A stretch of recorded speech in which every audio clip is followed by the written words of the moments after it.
Permitirnos estar aquí en tu casa, Señor.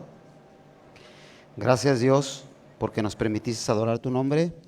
Hoy nos disponemos, Señor, a escuchar el consejo de tu palabra, Señor. Te pido que estés con nosotros y que nos bendigas y que nos hables por medio de tu palabra, Dios. Gracias, Dios, en el nombre de tu Hijo amado. Amén. Ahora su Biblia en el Evangelio de Juan, el capítulo 19, y voy a estar leyendo el versículo 4.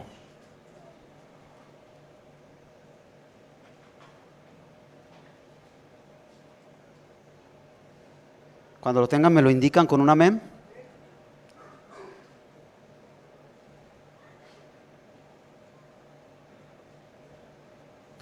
Yo lo voy a leer y ustedes lo siguen ahí con su vista. La palabra del Señor dice así: Entonces Pilato salió otra vez y les dijo: Mirad, os lo traigo fuera para que entendáis que ningún delito hallo en él. Tome su lugar en esta hora.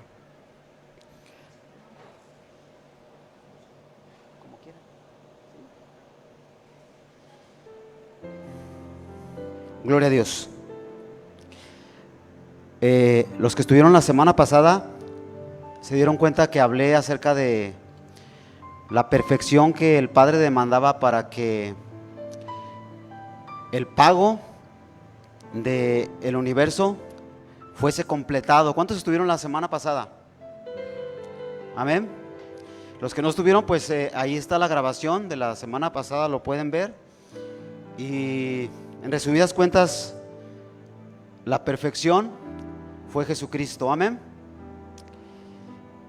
Hoy nosotros vamos a hablar un poco solamente acerca de el caso, el juicio de Cristo. Lo que sucedió en el caso de Cristo, cómo se le juzgó, cómo se le llevó a la muerte y quizás por qué razones humanas se le llevó a la muerte. De pronto, hermanos, encontramos que un gran problema que ha habido en la antigüedad y que solamente, y todavía sigue habiendo hoy, inclusive en nuestro país, es que de pronto la humanidad no hemos sabido separar lo que es el Estado, el gobierno y la religión. Sobre todo en la antigüedad, la mayoría de los pueblos, lo que era Estado, religión, estaba completamente ligado. Es decir, gran parte de las cosas que se dictaminaban, las leyes, los juicios, etcétera, salían de una mente religiosa, desde un punto de vista religioso. Inclusive aquellos países que tenían un soberano rey, un gobernador, como usted lo quiera llamar, un faraón, si usted lo quiere ver así, en este caso, por ejemplo, el faraón, él se decía ser Dios mismo en la tierra, de manera entonces que aunque era un faraón o un rey, como usted lo quiera ver, de igual manera lo que él decía y dictaminaba estaba entrelazado con la religión que él creía. Y muchos, o la mayoría de los que eran su pueblo, creían que ese personaje era Dios mismo en la tierra. Así pasó también, o pasaba con Roma, inclusive en tiempos de Cristo, con el César y con otros imperios poderosos como Siria, como los fenicios, como Grecia. Y esto no era uso exclusivo de ellos, sino que también Israel, en los tiempos de Cristo, el gobierno estaba entrelazado con la religión y esto generaba un problema muy grande, un problema muy enorme. Ellos tenían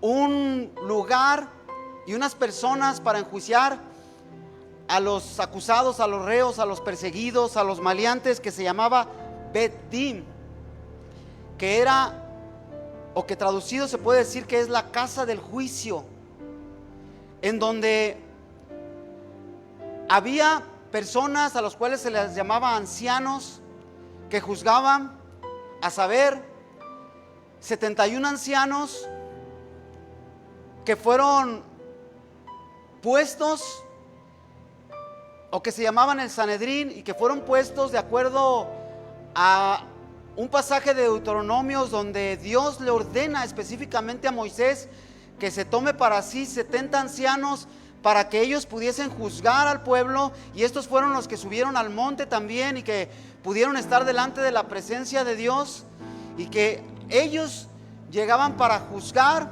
estaban para juzgar antes que Moisés, y que todos los delitos, si le pudiésemos llamar menores, o que no eran tan graves, o que ellos los podían resolver, precisamente hacían esto, lo resolvían para que este asunto no llegara hasta Moisés. Porque debemos saber que Moisés al principio resolvía desde que salía el sol hasta que terminaba el sol los problemas.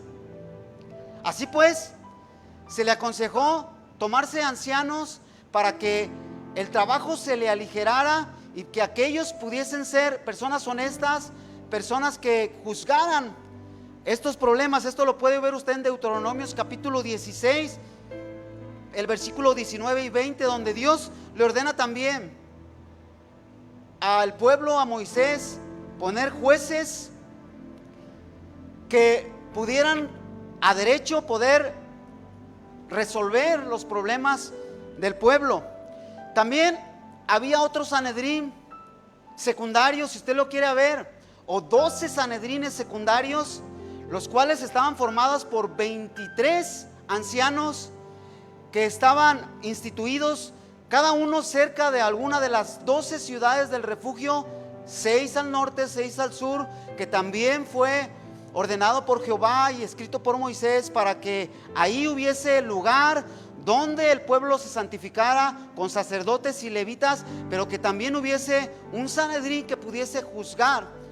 Estos 23 también a su vez tenían el poder de observar minuciosamente los actos de aquellos 71. No sé por qué no eran 70 como en la antigüedad, sino 71, pero para el tiempo de Jesús eran 71. Pablo, por ejemplo, perteneció a estos 71 al Sanedrín, y por eso nosotros podemos saber que Pablo era casado, que fue casado, porque no se permitía en los Sanedrines secundarios, ni en el primario, ni en el principal, ni en los que derivaban, ni en los 23 de algunas de las 12 ciudades del refugio, ni en el que estaba en el centro del país, en Jerusalén, que existiera una persona que fuese partícipe, una persona del Sanedrín que no fuese casado. Por eso, hermanos, si usted pensaba que Pablo no fue casado, pues es un error. Él sí fue casado, él perteneció al Sanedrín, por eso nosotros sabemos.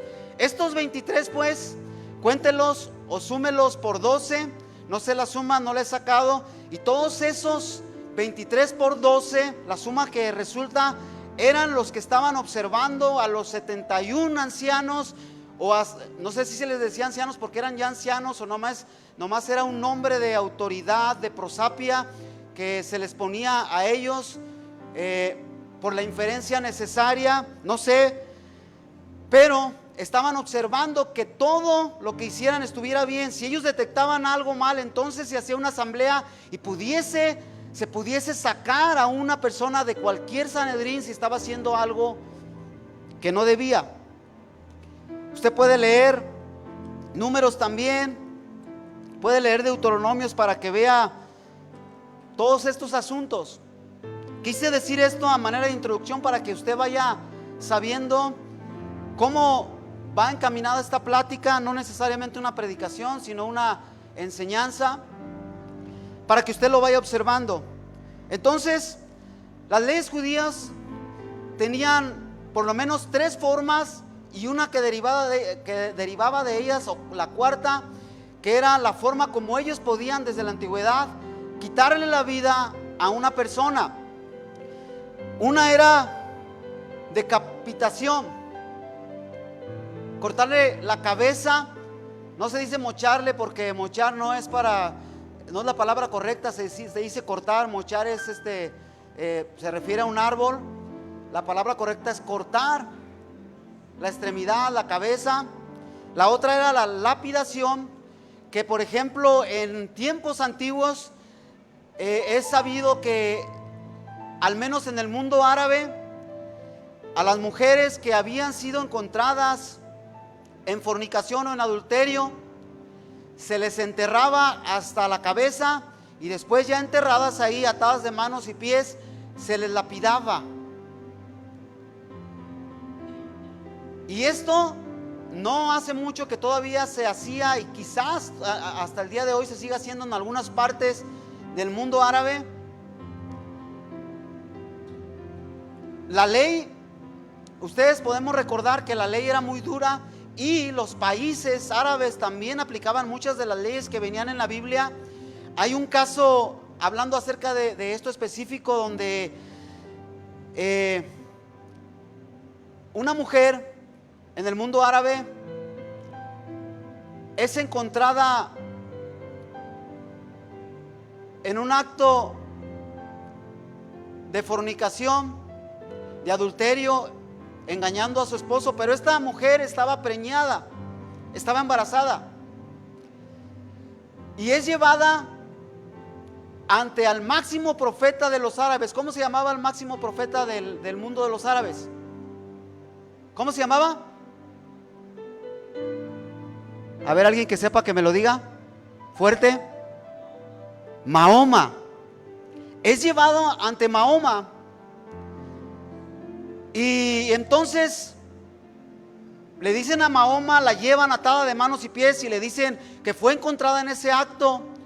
Y entonces él platica con ella, la examina y ve que los delitos que se le imputaban eran verdaderos. Y entonces, pero se da cuenta que ella está embarazada.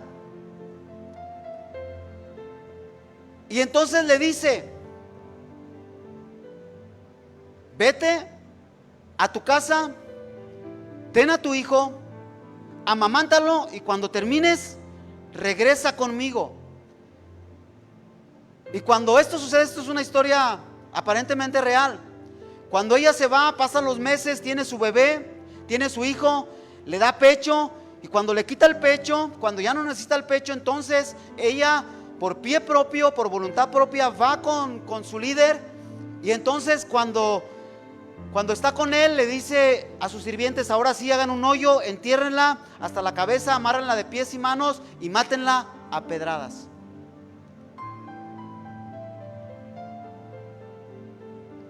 Esa era la lapidación. Y la otra era que degollaban también a la persona, le cortaban la yugular a la persona. Y la última, aunque se estipula, más bien se dice y se cree que Israel no aplicaba la pena de la crucifixión, pero sí hay al menos un esbozo en la Torá donde Dios se les ordena, aunque no se menciona la palabra crucifixión, pero se le dice: si una persona está colgada en un madero, no la dejaran para que cayera el día del reposo, el día de celebración de ellos, no lo dejaran hasta la noche, para que con su sangre no fuese contaminada la tierra. Y ese está hablando de crucifixión. Amén, hermanos.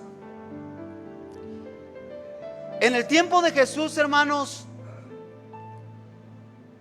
los judíos, el Sanedrín, no podían matar a una persona, porque debemos saber que para este tiempo los romanos tenían un sistema jurídico muy sofisticado, al menos para sus días. Muchas de las leyes que hoy están implementadas y se aplican en muchos de los países con derecho están basadas en cosas o reglas que ellos tenían. Entonces, los romanos estaban ahí, habían llegado para destruir las barreras gubernamentales, para destruir los ejércitos de los pueblos. Los tomaban a la fuerza y entonces les cobraban impuesto. Pero hacían una cosa muy interesante: les dejaban que tuvieran libertad de culto, que siguieran con sus dioses, que siguieran con su liturgia. que aplicaran inclusive las leyes de muerte, pero no podían matar a la persona si esa persona era dictaminada como un asesino, como una persona que merecía la muerte. Ellos no podían matarlo, sino tenían que ir con un gobernador impuesto por Roma para que éste juzgara el asunto y entonces dictaminara si aplicaba la ley o no aplicaba la ley, porque ellos también estaban bajo escrutinio. Las personas encargadas de las provincias y de los gobiernos de aquellas provincias romanas estaban también en vigilancia y podían ser juzgados y podían ser matados, como en un tiempo fue o le pasó así a Poncio Pilato. Porque este asunto, el asunto de Jesús, llegó hasta el César y fue juzgado Poncio Pilato muy duramente por César por el caso de Jesús.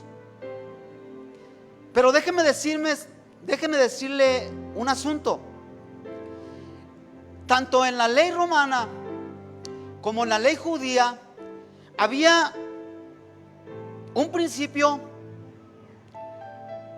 que es aplicable también, aunque no lo sepamos y sea una palabra rebuscada y quizás a lo mejor hasta no lo entendemos, pero es aplicado en nuestros días. Era aplicado con los romanos y era aplicado también con los judíos, y esa se llama la ley de la diurnidad. La ley de la diurnidad, Jesús la dijo a su manera, aunque no se estaba refiriendo a un juicio, ya sea político, a una persona que hizo traición al gobierno, que hizo traición a su país o que hizo traición a Roma. No se estaba refiriendo a Jesús, pero sí se estaba refiriendo a la ley de la diurnidad. Es decir, la ley de la diurnidad dictamina que todas las cosas que se hacen se deben de hacer de día, que no se deben de hacer de noche. Y yo lo pude ver, lo pude vivir en carne propia con mi familia en décadas anteriores, porque yo recuerdo que mi padre y mi madre nos llevaban a un rancho donde vivían mis abuelos, y ellos aplicaban la ley de la diurnidad, porque ellos se levantaban cuando los primeros rayos del sol salían.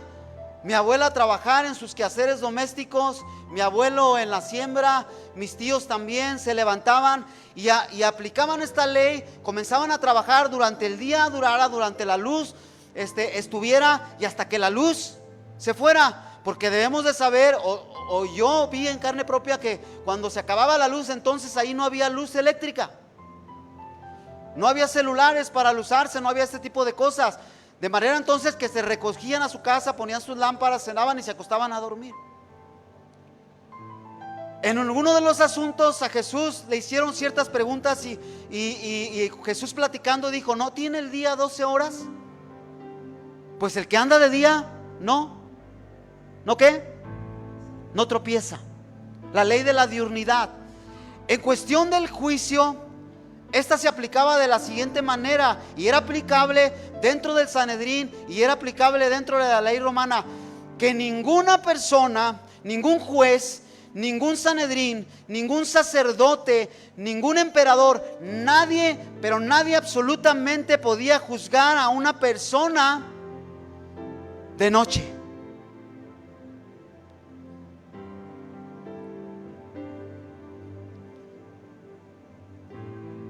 ¿Sí, hermanos?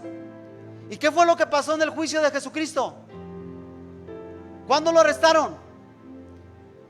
Sí lo podían arrestar de noche, porque no hay ninguna ley que diga, yo creo que en todo el mundo, que no se puede arrestar a un criminal de noche. No estoy diciendo que Jesús era un criminal, pero si lo estaban buscando por un crimen, sí lo podían arrestar de noche, pero tenían que haber esperado para juzgarlo de día.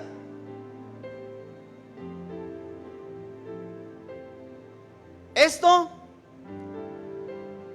comienza a ponernos el semáforo en anaranjado, que algo estaba sucediendo mal ahí.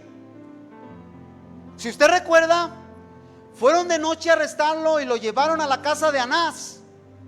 También la ley decía que había un lugar el cual ya mencioné al principio, que era un lugar, la casa de juicio, donde se tenía que juzgar a una persona. No podía ser juzgado en una plaza pública, no podía ser juzgado en un mercado, no podía ser juzgado en una caverna, no podía ser juzgado en una casa personal de alguien, sino tenía que ser juzgado de día y en el lugar indicado. ¿Por qué? Porque ahí tenían que estar las personas indicadas para juzgarlo, tanto como el Sanedrín, como personas que venían de algunas de las 12 ciudades del refugio, de los del Sanedrín, de 23 personas, para observar que lo que estuviese sucediendo era correcto. También tenía que estar una comitiva de ellos, pero también una comitiva del pueblo, para que vieran que sus líderes, que sus autoridades hicieran todo en cuanto a juicio verdadero, y también una persona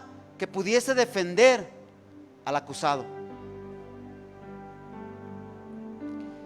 Este se llama el derecho de publicidad, que fue también violentado.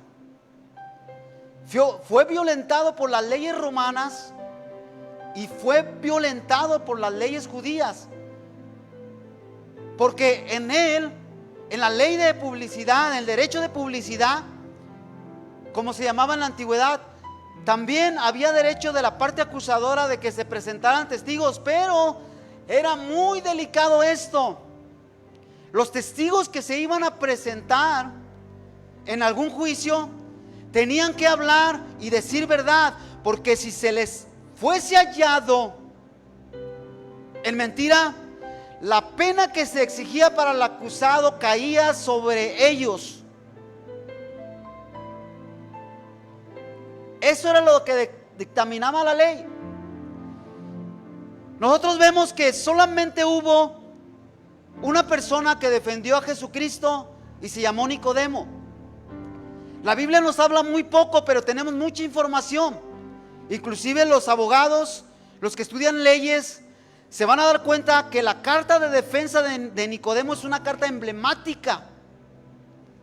Es como el prócer de la defensa, el maestro de los abogados en una defensa. Es la más bonita y la más hermosa defensa existida hasta el día de hoy. La defensa que Nicodemo hizo de Jesucristo y que llegó hasta manos del César. Esto lo dicen varios historiadores, porque él se dio cuenta que el derecho de diurnidad, el derecho de publicidad, fueron violentados en la persona de Jesucristo. ¿Ya sabe usted quién es Nicodemo? Levanten la mano el que sabe quién es Nicodemo, o quién fue Nicodemo.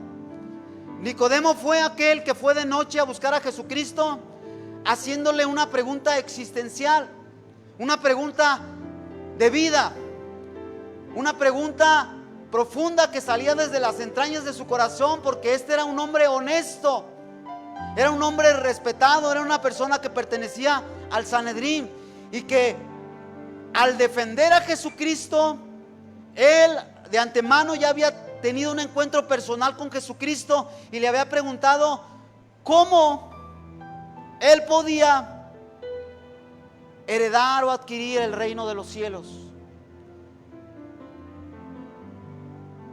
Quizás sea la pregunta más importante que todos nos debíamos hacer. Él hizo una de las preguntas más importantes y Jesucristo le contesta que era necesario nacer de nuevo, que no tiene que ver con el bautismo en absoluto.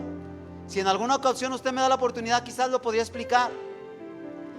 Y le contesta a Jesucristo esta pregunta existencial, y tiene un contacto con Jesucristo y cree en Jesucristo, pero pertenecía al Sanedrín. Cuando Jesucristo es defendido por Nicodemo, Nicodemo estaba arriesgando su vida, porque todos aquellos los que estaban en contra del Sanedrín, al menos en el tiempo de Jesucristo, corría en riesgo su vida. ¿Recuerdan aquel ciego que fue sanado ciego desde nacimiento? ¿Sí lo recuerdan? Sus padres tuvieron miedo, ¿verdad? Cuando los estaban investigando, les preguntaban si verdaderamente estaba fingiendo o si verdaderamente había sido sanado, y ellos les decían que lo único que sabían es que había nacido. ¿Quién lo sanó? No sabemos. No querían meterse en problemas porque no querían ser expulsados de la sinagoga. Y después investigaron a aquel, y cuando lo investigaron, ellos comenzaron a levantarse el cuello y a decir: oh, nosotros conocemos la ley, nosotros estudiamos, fuimos a las mejores escuelas, conocemos el egipcio, conocemos el hebreo, el griego, conocemos el latín, traducimos, escribimos, somos traductores de la ley, intérpretes de la ley, etcétera, etcétera. Tú nos vas a venir a enseñar. Pues no sé si ustedes sean intérpretes de la ley, si sean conocedores. Lo único que yo sé es que antes era ciego y ahora, y que es increíble que conociendo y teniendo tantos estudios como saben y dicen, no sepan quién es este que me sanó. Nicodemo entonces corría un riesgo profundo, y la Biblia nos dice solamente un poco de cómo defendió a Jesucristo, pero la historia, que es muy certera y muy verdadera, nos dice que habló del derecho de diurnidad, que habló del derecho de publicidad y también de la garantía de audiencia que fue quebrantada en el juicio de Jesucristo. Y les mostró por las leyes judías que todo el derecho que Jesucristo tenía había sido violentado. Y les demostró también que aquellos que habían sido levantados para hablar en contra de Jesucristo, aquellos testigos, fueron testigos mentirosos, y los entrevistó, platicó con ellos, los entrevistó delante de los jueces, platicó con ellos, les sacó sus mentiras, los descubrió y dictaminó que ellos merecían lo que querían hacer con el maestro. Y les dijo entonces que lo liberaran, que si este no era hijo de Dios verdaderamente, todo el asunto iba a quedar muy pronto en el olvido, como sucedió con fulano, como Mangano.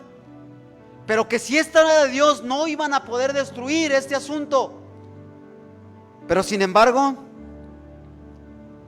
aquellos decidieron matarle. ¿De qué se le acusó a Jesús? Entonces, solamente había dos cosas por las cuales se le podía acusar a Jesús. Es decir, le podían acusar de muchas cosas. De muchísimas cosas le podían acusar. Pero solamente dos cosas se encontraron para poderle acusar y llevarlo a la muerte. Uno era de blasfemia, y lo otro era, era entre las leyes judías, y la otra era de insurrección. Quisieron quizás ligarlo con algunos grupos, por ejemplo con los celotes, que era un grupo de personas rebeldes, judíos, que nunca estuvieron de acuerdo con las leyes romanas, y quizás a lo mejor tenían razón, que nunca estuvieron de acuerdo de la imposición de los impuestos de Roma. No querían darle su dinero a Roma, no querían tenerle que dar cuentas a Roma, e hicieron revueltas y se levantaron, y esto era para los romanos una insurrección. Y delante de ellos a Jesús lo quisieron poner como una persona como parecida a los celotes, relacionado con ellos, que era culpable de muerte por esta cuestión. Y en cuanto a la blasfemia, se le podía acusar solamente de eso, de blasfemia, sacrilegio o profanación. Cuando él dice que iba a destruir el templo, ellos pensaron que era físicamente, y esto se consideraba como una profanación. De manera entonces que usted puede ver en Mateo 26 todo este caso, para que se dé cuenta de por qué cuestión lo llevaron a la cruz.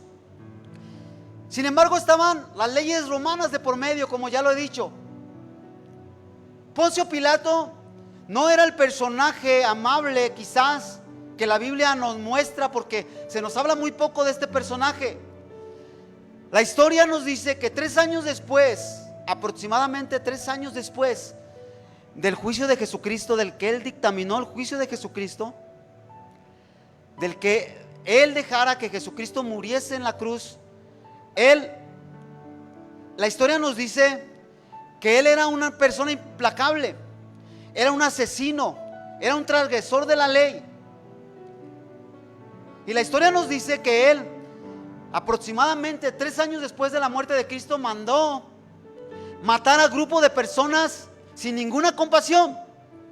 Mató a un grupo donde estaban mujeres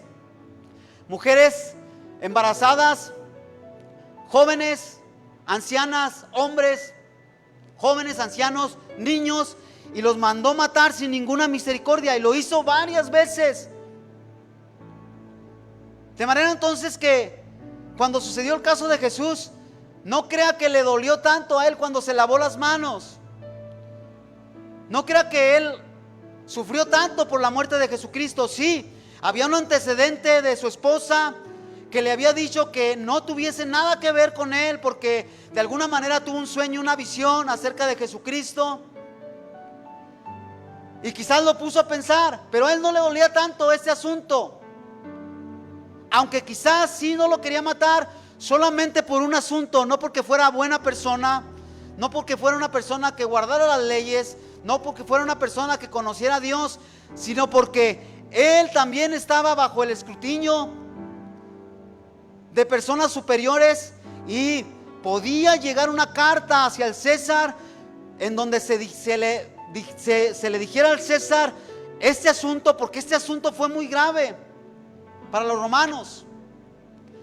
Déjeme decirle que al año 33 de la vida de Jesucristo, Jesucristo en la antigüedad era el personaje más conocido en el mundo de la antigüedad.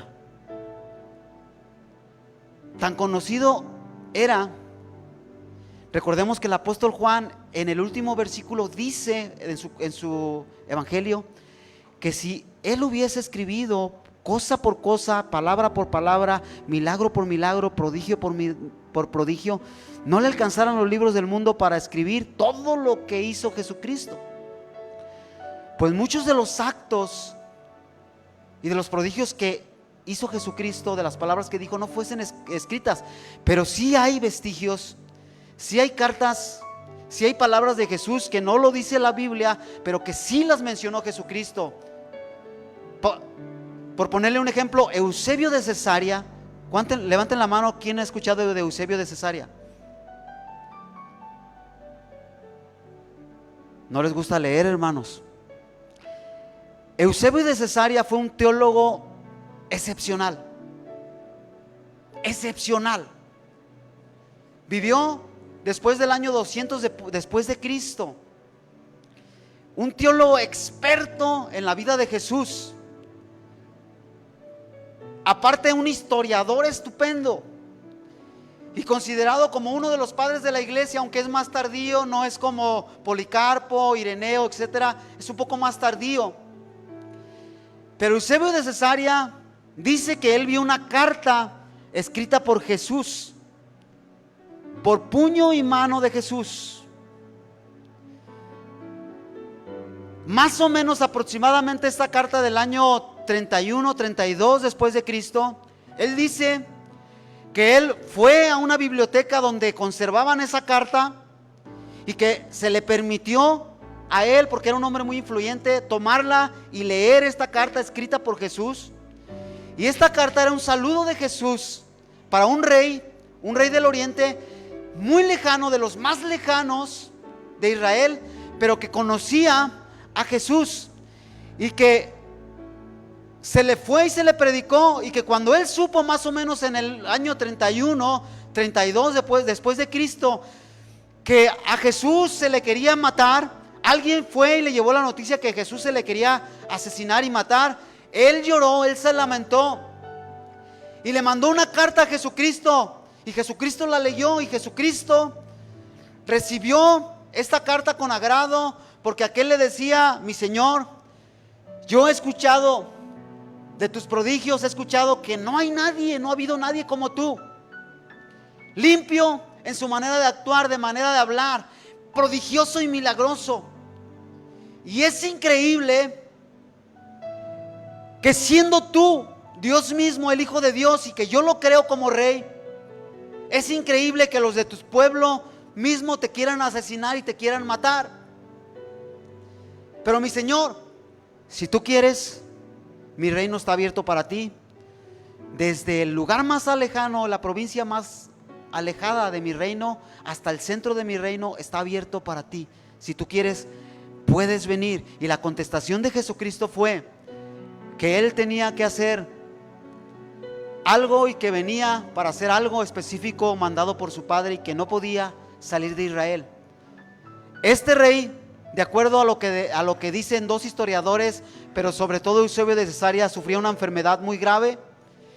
Y también le fue a llamar a Jesús para decirle, le escribió esa carta para decirle que si él quería podía sanarle. Y Jesucristo le contestó y le dijo: en cuanto a el asunto que me dices, no puedo salir porque es necesario que yo redima al pueblo de Israel y que yo llegue hasta las últimas consecuencias como me fue mandado. Pero en cuanto a tu otro asunto de tu cuerpo que está enfermo, yo te juro por 3 veces, es decir, de cierto te digo, te juro y te juro 3 veces que vas a ser sanado, pero que a su tiempo yo mandaré un emisario mío que va a ir hasta aquel lugar y te va a sanar. Y la historia dice que este fue el último apóstol elegido en lugar de Judas. La historia dice que este fue con aquel rey y le sanó. De manera entonces que Jesús era famosísimo. Y Poncio Pilato no lo quería llevar a la cruz porque sabía que tenían la presión de los judíos, pero también tenían la presión de las leyes romanas y del César. Y a la postre fue juzgado por todos sus delitos, incluyendo el de Jesús, porque cuando también hay una carta que hablan dos historiadores que fue llegada a manos del César, en donde se le dijo el asunto de Jesucristo, porque antes de la carta había llegado a los oídos del César ya lo que había pasado, porque era muy famoso Jesús. Y entonces Poncio Pilato fue sacado de Israel, fue llevado a Roma y fue juzgado por esos delitos que cometió. ¿Estamos bien, hermanos? Déjeme decirle, hermanos, el profeta que estaba, el sacerdote que estaba en turno en tiempo de Jesús, profetizó que iba a morir uno y no todo el pueblo. Aunque todas las leyes romanas y las leyes judías hayan dictaminado la muerte de Jesucristo, y aunque hubiesen tenido la razón, Jesucristo iba a morir e iba a ir a la cruz, no porque las leyes lo juzgaran, no porque la ley romana lo juzgara o la ley judía, y porque encontraran en él delito, sino iba a ir a la cruz por amor. Y como esta es la continuación de la plática de la semana pasada, que la puede ver, donde hablé de la perfección, ese pago perfecto que estipulaba Dios el Padre en su eternidad para que fuese pagado el precio de la redención, lo cual dice Colosenses capítulo 2 versículo 19, del 18 en adelante, Pablo a los colosenses, para redimir a los cielos, al universo y a la tierra para con Dios, era tan grande y tan enorme que no podía ser pagado por nada ni por nadie. Y que todas las obras, yo lo dije todo esto y lo expliqué la semana pasada, que nosotros hacemos son basura comparada con el enorme precio que se pagó por nosotros. Y es por eso que aunque expliquemos las leyes y la violencia que hubo para con el Mesías, aún con todo eso,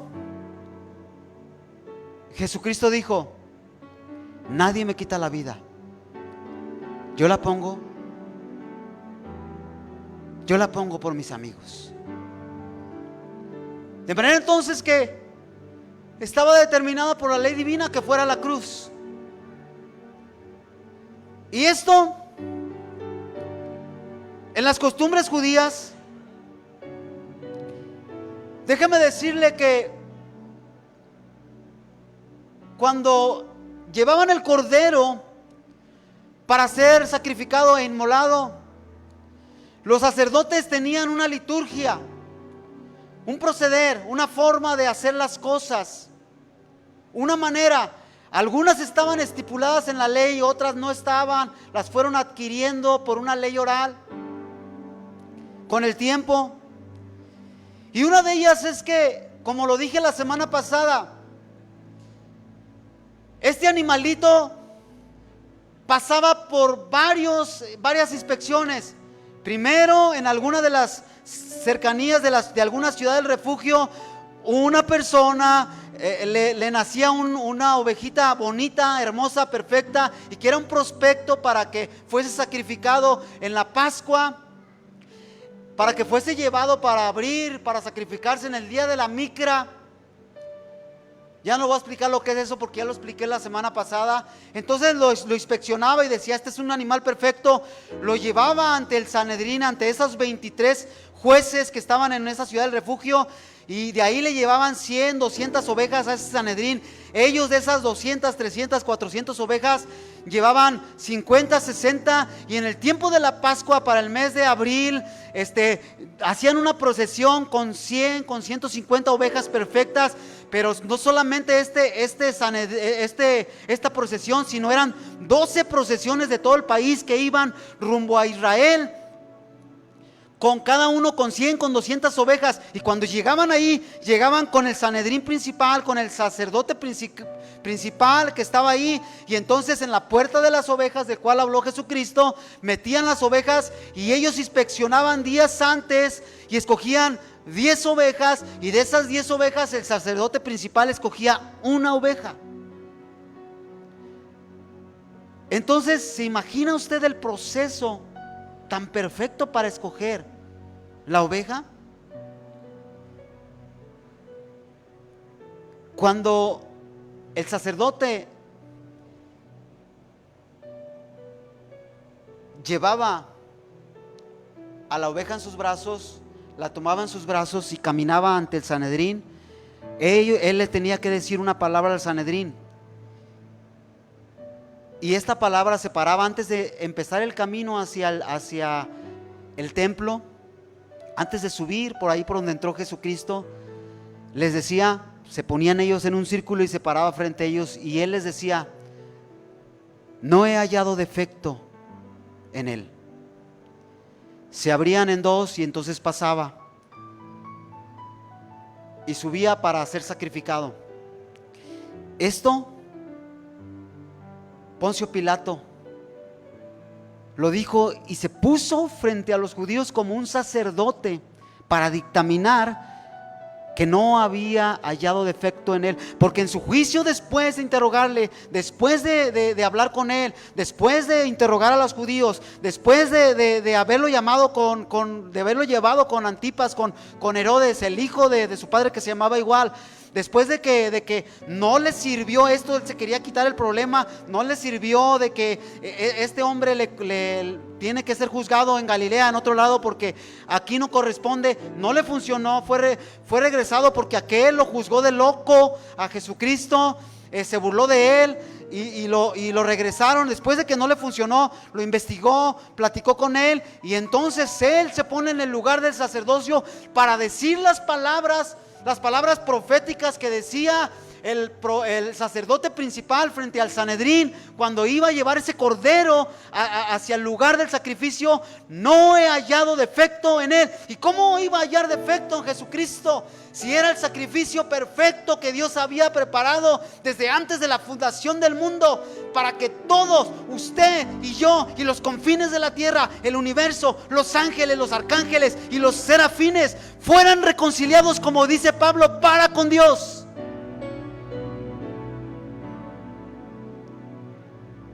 Y entonces después, ya voy a terminar, hermano, porque no lo quiero cansar, hay muchísima información. Acto seguido, se lavó las manos. Y este no era un acto de uso de los romanos, sino más bien de un uso cotidiano, de una costumbre, de un uso y costumbre de los judíos. Y esto venía también del sacrificio.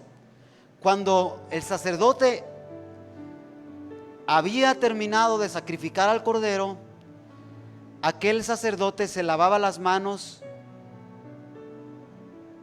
Frente al sacrificio se tenía que lavar las manos.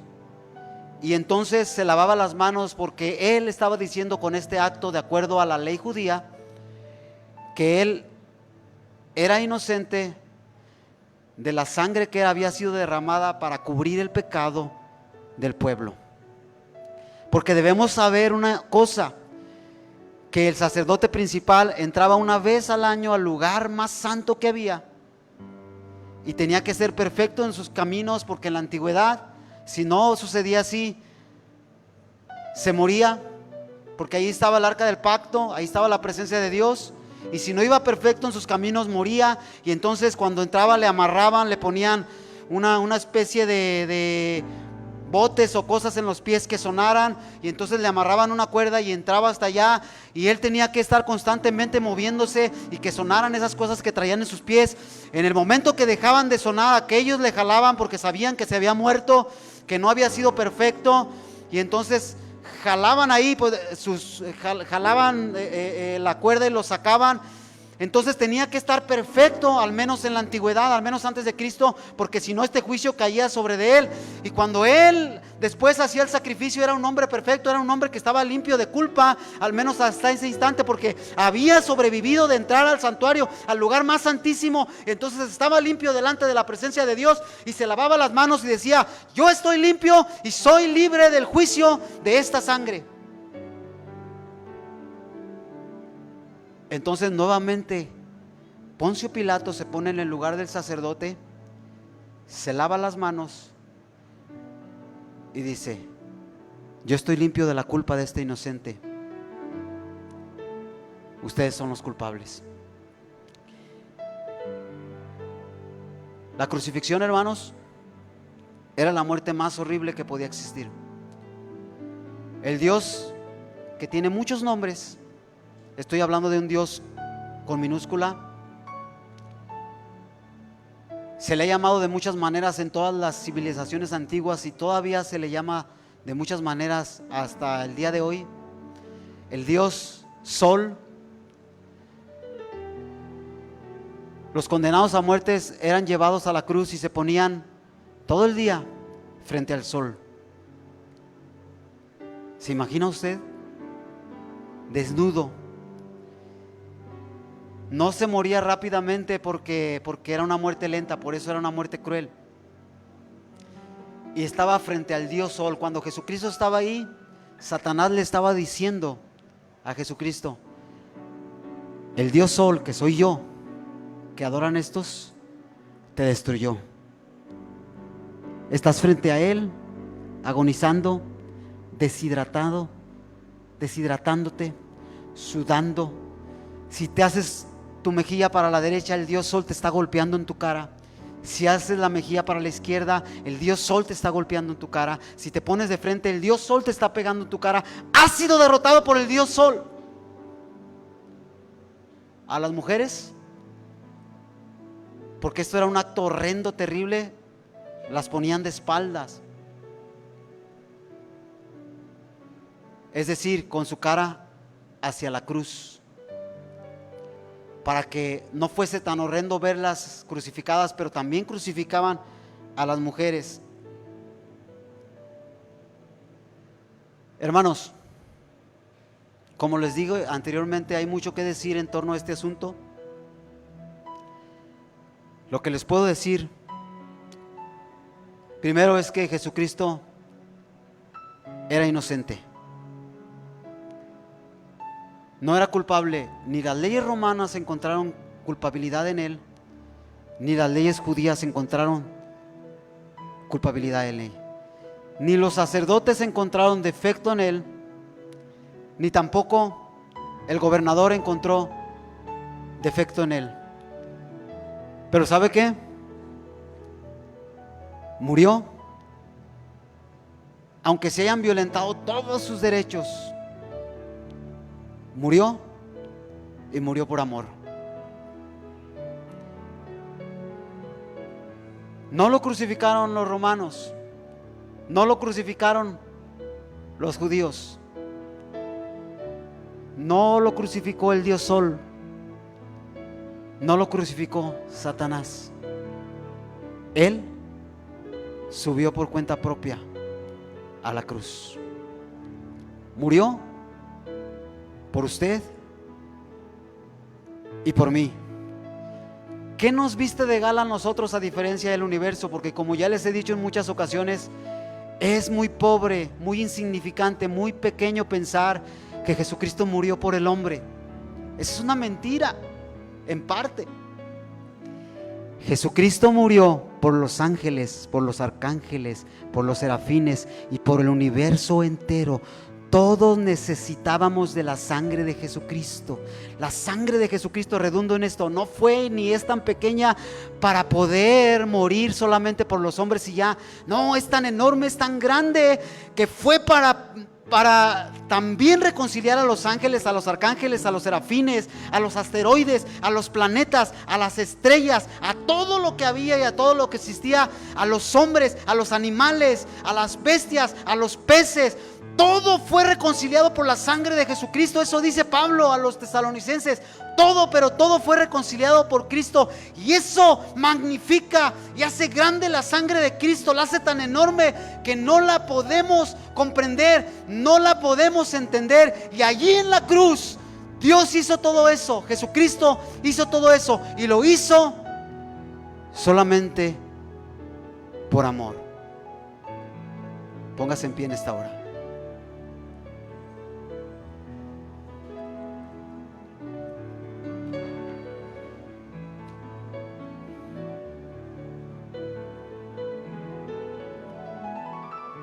Si Dios me permite,